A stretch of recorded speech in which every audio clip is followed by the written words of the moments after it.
Welcome back with the Fox News Alert. The Trump administration steps up the fight against drug smuggling and narco-terrorism as reports claim President Trump has been briefed on updated military options targeting Venezuela. So this is ratcheting up. And welcome to a brand new hour of America's Newsroom. I'm Dana Perino. Bill Hemmer's off today. Good morning. It's his birthday. Yes, happy birthday, Bill. Happy birthday, Bill.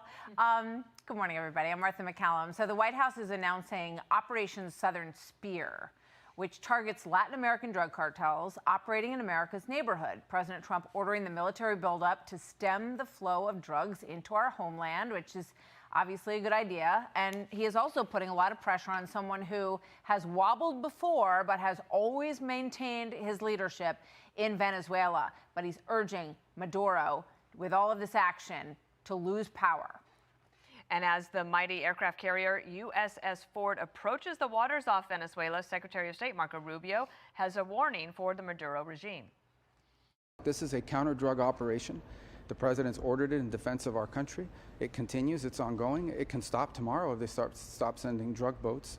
The Maduro regime is a narco-terrorist regime indicted in the Southern District of the United States for narco-terrorism. But more importantly, they're also a transshipment organization that allows these groups to operate from their national territory. They allow drugs to be shipped. They openly cooperate with the shipping of these drugs towards the United States and Europe, by the way. Let's bring in Chad Wolf. He's a former acting Secretary of Homeland Security, and he's now director of the America First Policy Institute. Chad, here's General Jack Keane on sending the USS Ford that way. What the Trump administration is attempting to do is demonstrate to the elites that are surrounding Maduro that it's not worth keeping this guy in as our leader. As an Army guy, I can tell you full out, the number one symbol of American military superiority is that aircraft carrier that's sitting now off the coast of Venezuela. Chad, I imagine that you don't send the USS Ford if you're not serious. Well, I think that's right, and I would agree with the general there. Look, this is about a pressure campaign right now. But what we know is that the Trump administration is going to back that up. It's not just intimidation. It's not just a bluff. I think they are looking, if there's not a change in Venezuela, as far as the narco-terrorist organization that Maduro runs, that if there's not going to be a change, then the Trump administration will take this to the next level, and they will eliminate that threat that's killing hundreds of thousands of Americans every year.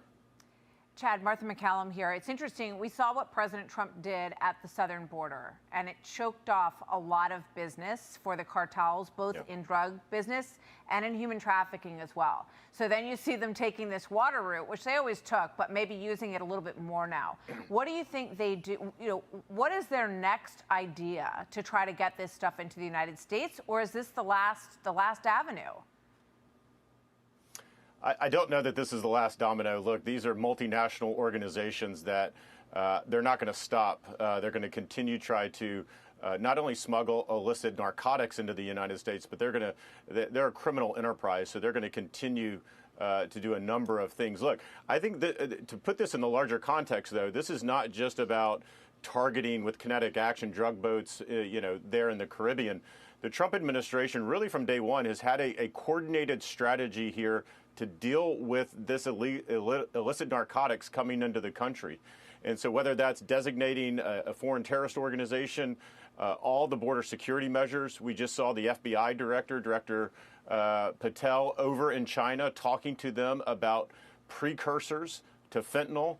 There's a coordinated strategy here by the Trump team that is the right strategy to try to reduce this threat to Americans. And so this is not probably the last type of action they're going to take. They're also going to look at land routes. They're going to look at a variety of different things to have these drugs continue to pour into the United States. Chad, do we have any, or have you seen any of the evidence or results yet that there has been a reduction in the amount of drugs coming into the United States or being used here? Well, I think it's probably a little too soon for that. Some of these strikes, we're a couple of months into this. I think that's something that the Trump team will take a look at. I think, when you look at the value, the street value of these illegal narcotics, if that starts to certainly go up, that means that there's a supply issue that they're dealing with as well. And so it's really important, though, that we put this, again, the Venezuela here in the larger context.